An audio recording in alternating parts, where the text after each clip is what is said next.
A university student arrives home and informs his parents that after reading a popular atheist book and sitting in class, he has decided to renounce his family's faith.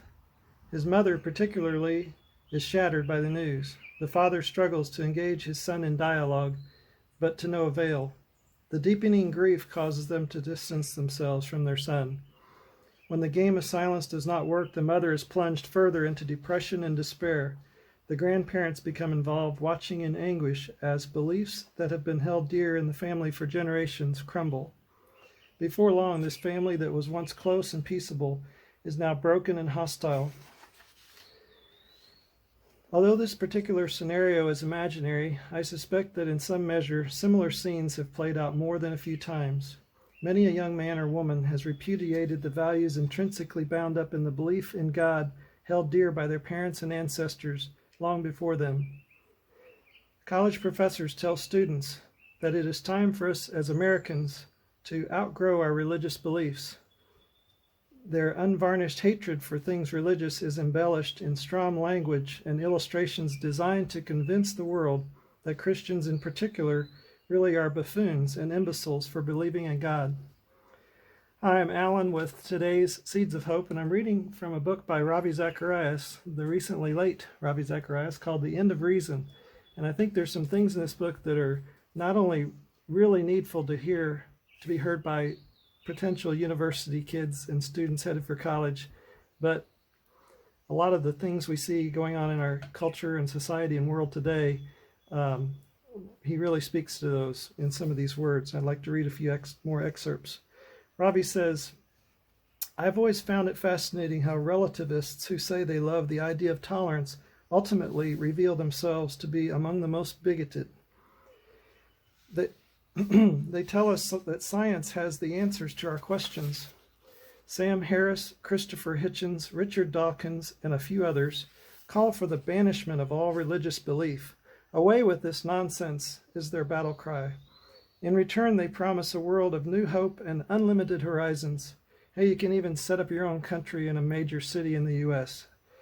Sky's the limit. That's not in the book. Once we have shed this delusion of God, I have news for them, news to the contrary. The reality is that the emptiness that results from the loss of the transcendent is stark and devastating. He goes on to say, on the first day of a lectureship I gave recently at Oxford University, the university newspaper carried the story of the suicide of the student body president of an area college. After my lecture at the town hall that morning, I cannot begin to tell you the number of students who came to me to say that suicide is something they have toyed with. In my travels across the globe, I have found this scenario to be conspicuous among our youth in universities everywhere, as these institutions deliver meaninglessness in large doses.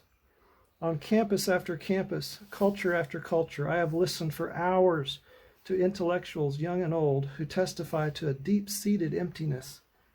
Young, honest minds seek answers and meaning. No amount of philosophizing about a world without God brings hope. After 3 decades covering every continent and delivering scores of university lectures, I have seen that this sense of alienation and meaninglessness is the principal malady of young minds. Academic degree after degree has not removed the haunting specter of the pointlessness of existence in a random universe. The momentary euphoria that may initially accompany a proclamation of liberation soon fades. One finds oneself in the vice-like grip of despair in a life without ultimate purpose. A naturalistic framework offers no remedy for the sense of suffocation that ensues. Ravi says here, I am writing The End of Reason to tell young women and men, all who ask the hard questions about the meaning of life, that atheism is bankrupt for answers. This book is intended to expose the systemic contradictions of the atheistic worldview. Ravi shares from his own journey how he was born to Indian parents and raised in India. He says, my ancestors were priests from the highest caste of Hinduism in India's deep south. Religion is embedded in that culture, and India has probably spawned more religions than any other nation on earth. Hinduism alone boasts 330 million gods in its pantheon. Consequently, a lifetime of watching ceremony, ritual, superstition, and all that goes along with that worldview made me totally reject all belief in the supernatural. Many, many times I wondered how people could actually believe what they said they did, and I marveled at the masses' apparent commitment to gullibility. People often say that India is the most religious country in the world. It may be true, yet many in India live as practical atheists. I was one of them. I found religion to be an utter bore. But I also eventually came to see that the secularism exemplified in Europe and exported to the world leaves the inner person bankrupt and vulnerable to all kinds of beliefs. To me, God was a manufactured entity. That was it, plain and simple.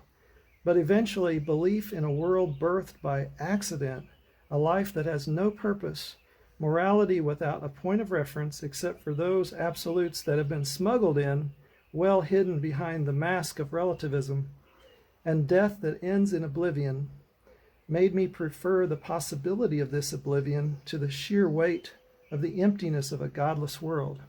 And he shares in a moment how he did attempt suicide as a result of that bankruptcy of belief. Contrary to what atheists imply, the dead weight of their beliefs leads to a heartless, pointless, and hollow existence. The philosopher Friedrich Nietzsche, in the promotion of atheism over belief in God, described existence without God. In such a world, Nietzsche said, we stray through an infinite nothing, with no up or down left. Finally, he said, a universal madness would break out when the truth of what mankind had done in killing God dawned on us.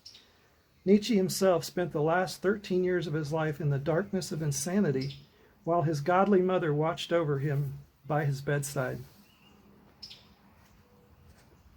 Ravi goes on to share about his attempted suicide. He says, as I followed atheism to its logical conclusion in my own life as I grew up, suicide became my question. Tragically, 2 of my close friends at college had already succeeded in their suicide attempts, and he mentioned some details about them. Then it was my turn, a botched attempt in which I had ended up in a hospital room in New Delhi with doctors battling to keep me alive. It was in that lowly condition that I was handed a Bible and the story of the gospel was read to me. All I can say now is how grateful I am. I trusted the Christ of the Scriptures, and today, 4 decades later, having traveled this globe dozens of times, speaking in numerous countries and lecturing in scores of universities, I find Jesus to be more beautiful and attractive than ever before. To me, it has spelled the difference between despair and hope. This Jesus, whom I encountered in a moment of experience, I have tested through years of study and of seeking understanding. His description of the nature and reality and of everything within my own heart conforms to every test for truth to which I have submitted the teaching. His book goes on to describe the argument against God from science, many arguments, even the Big Bang. He mentions even Big Bang cosmology, along with Einstein's theory of relativity, implies that there is indeed an in the beginning. All the data indicates a universe that is expanding outward from a point of infinite density. The point I wish to make here is that the point of the universe's origin, at the point of the universe's origin, there is something rather than nothing, a mystery that leaves science totally silent. Nothing cannot produce something. Ravi describes the odds of the randomness of life coming from random processes. He quotes astronomers Fred Hoyle and N.C. Wickramasinghe found that the odds of the random formation of a single enzyme from amino acids anywhere on our planet's surface are 1 in 10 to the 20th power. Furthermore, they observed the trouble is that there are about 2,000 enzymes, and the chance of obtaining them all in a random trial is only 1 in 10 to the 40,000th. An outrageously small probability that could not even be faced, even if the whole universe consisted of organic soup. He's still quoting them at this point. And this is just one step in the formation of life. Nothing has yet been said about DNA and where it came from, or the transcription of DNA to RNA, which scientists admit cannot even be numerically computed. If one accepts this explanation given to us by atheists, the resulting pointlessness of existence is devastating to our hunger for significance. It is little wonder that this belief hasn't taken root with billions of people who still seek God, no matter how loudly the atheists protest. The cry of reason is irrepressible. The average person can see through the illogicality of the claims of atheism and the emptiness they lead to. I know all the responses, the arguments declaring that in spite of all the statistical improbabilities, we are still here, and this proves we have come from such naturalistic origins.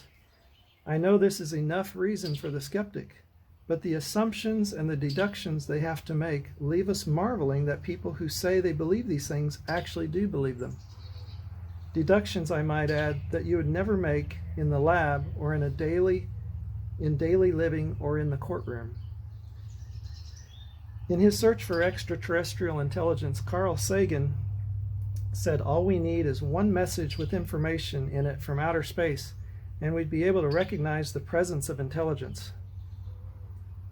Why are atheists always searching for extraterrestrial life? When it suits the atheist, only intelligence can explain intelligibility. But when it is discomforting, primordial, self-existent soup will do. They cannot hide their prejudices. Some things we're seeing in our society and world shouldn't shock us in a world where God has been rejected and anything goes. Next time, if I get to share more, I hope to explore some more topics Ravi explores in this book, including the problem of God and suffering in the world and the Christian answer to that objection.